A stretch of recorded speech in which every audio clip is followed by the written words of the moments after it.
Vielen Dank, sehr geehrte Damen und Herren. Ich darf Sie ganz herzlich zu diesem Pressegespräch begrüßen und ich darf Sie heute über etwas informieren, das Sie vermutlich sehr überraschen wird. Wir alle wissen, dass im Juni die Europäische Union gemeinsam mit den Mitgliedstaaten beschlossen hat, dass die Europäische Union den Impfstoff für alle Mitgliedstaaten beschaffen wird.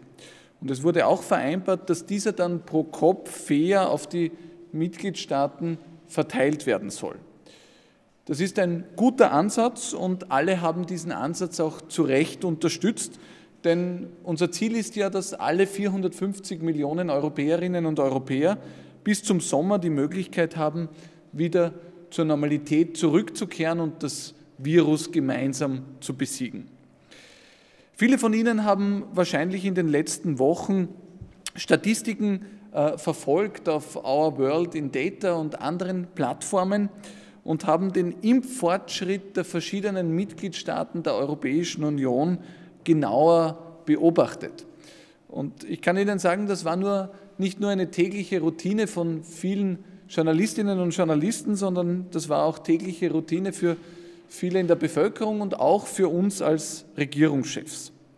In den letzten Wochen sind dann viele immer mehr in Staunen gekommen über den Impffortschritt von Ländern wie Dänemark oder Malta und gleichzeitig hat viele von uns immer mehr verwundert, warum in Bulgarien oder Lettland so wenig geimpft wird. Zunächst waren eigentlich alle der Meinung, dass es Unterschiede in der Verimpfungsgeschwindigkeit geben muss. Also manche, die schneller darin sind, ihre Dosen zu verimpfen und andere langsamer. Aber je weiter in den letzten Wochen die Länder auseinandergedriftet sind, desto klarer wurde irgendwie, dass das allein der Grund nicht sein kann.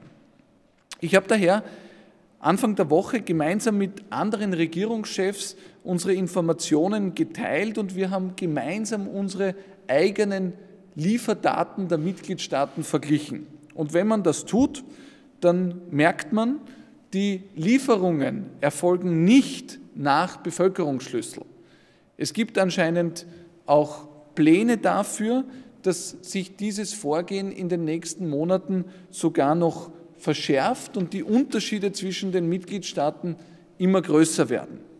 Wenn man sich das alles zusammensucht und anschaut, dann entsteht hier das Bild, dass zum Beispiel Malta so bis Ende Juni fast dreimal so viele Impfdosen pro Kopf bekommen würde wie Bulgarien. Die Niederlanden würden so bis Ende Juni pro Kopf nicht nur mehr Impfdosen als das Nachbarland Deutschland bekommen, sondern fast doppelt so viele wie Kroatien.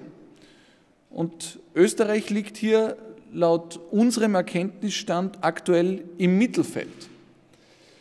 Als ich diese Informationen gestern mit einigen anderen Staats- und Regierungschefs in Europa geteilt habe, konnten viele ihren Augen und Ohren nicht trauen, denn diese Lieferpläne stehen klar im Widerspruch zum politischen Ziel der Europäischen Union, nämlich dass alle Mitgliedstaaten gleichermaßen pro Kopf ihren Anteil an Impfdosen erhalten sollen.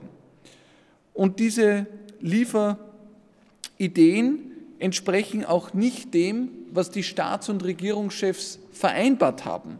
Zuletzt in der Sitzung der Staats- und Regierungschefs am 21. Jänner, wo der Ratspräsident Charles Michel danach die Sitzung wie folgt zusammengefasst hat. Er sagte damals, Leaders reaffirmed that vaccines should be distributed at the same time and must be on a pro-rata population basis. Was übersetzt bedeutet, alle Mitgliedstaaten müssen gleichzeitig nach Bevölkerungsschlüssel ihre Impfdosen erhalten. Allerdings, und das hat sich in den letzten Tagen herausgestellt, wurde anscheinend gleichzeitig, als hier diese Entscheidungen von den Staats- und Regierungschefs getroffen wurden, wurde anscheinend gleichzeitig ganz eindeutig im Widerspruch dazu in einem anderen Gremium, einem sogenannten Steering Board von Gesundheitsbeamten, andere Vereinbarungen mit Pharmaunternehmen getroffen. Die Verträge dieses Gremiums sind geheim und Ich kenne sie daher auch selbst nicht. Es gibt aber Hinweise darauf, dass es dort auch einen sogenannten Basar gegeben haben soll, wo zusätzliche Abmachungen zwischen Mitgliedstaaten und Pharmaunternehmen getroffen worden sind. Wenn dieses Vorgehen so fortgesetzt wird, dann werden die Unterschiede zwischen den europäischen Mitgliedstaaten immer größer werden.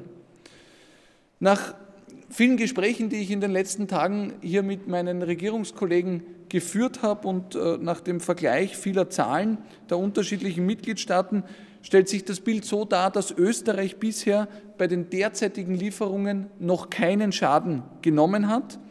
Aber es ist auch eindeutig, dass einige Mitgliedstaaten viel zu wenig erhalten haben und dass andere Mitgliedstaaten dafür deutlich mehr erhalten haben.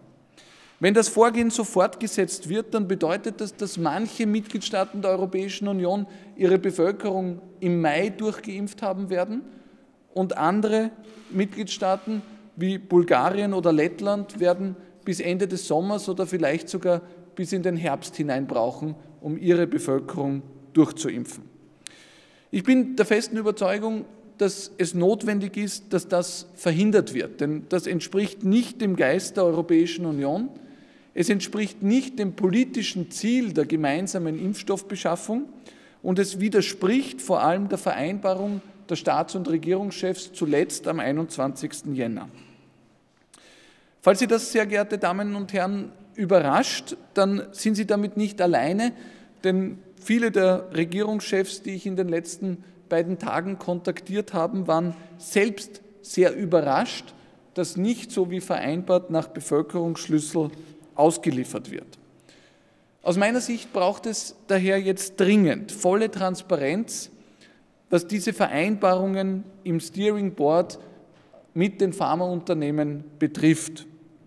Auf nationaler Ebene stimme ich mit Vizekanzler Werner Kogler völlig überein, dass herausgefunden werden muss, wer diese Verträge unterschrieben hat und warum hier vom Ziel abgewichen wurde, dass es eine gleiche Verteilung in Europa gibt.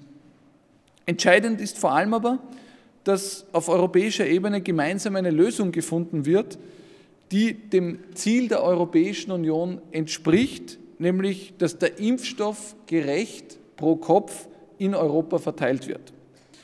Ich möchte ausdrücklich betonen, und das ist mir wichtig, dass das nicht ein Vorwurf ist an die Europäische Union oder sonst irgendjemanden, sondern schlicht und ergreifend das Ziel, dass das Impfen der Bevölkerung bis zum Sommer in allen Mitgliedstaaten der Europäischen Union ein gemeinsamer Erfolg wird. Ich möchte mich daher auch ausdrücklich bedanken bei Charles Michel und Ursula von der Leyen, die die Idee einer gemeinsamen Beschaffung und Auslieferung hatten und die selbstverständlich auch dieses Ziel einer gerechten Verteilung unterstützen. Ich glaube, dass die Impfung unsere gemeinsame Chance ist, diese Pandemie zu besiegen. Und es ist unsere gemeinsame Chance, dass 450 Millionen Europäerinnen und Europäer im Sommer wieder in Normalität leben können. Vielen Dank.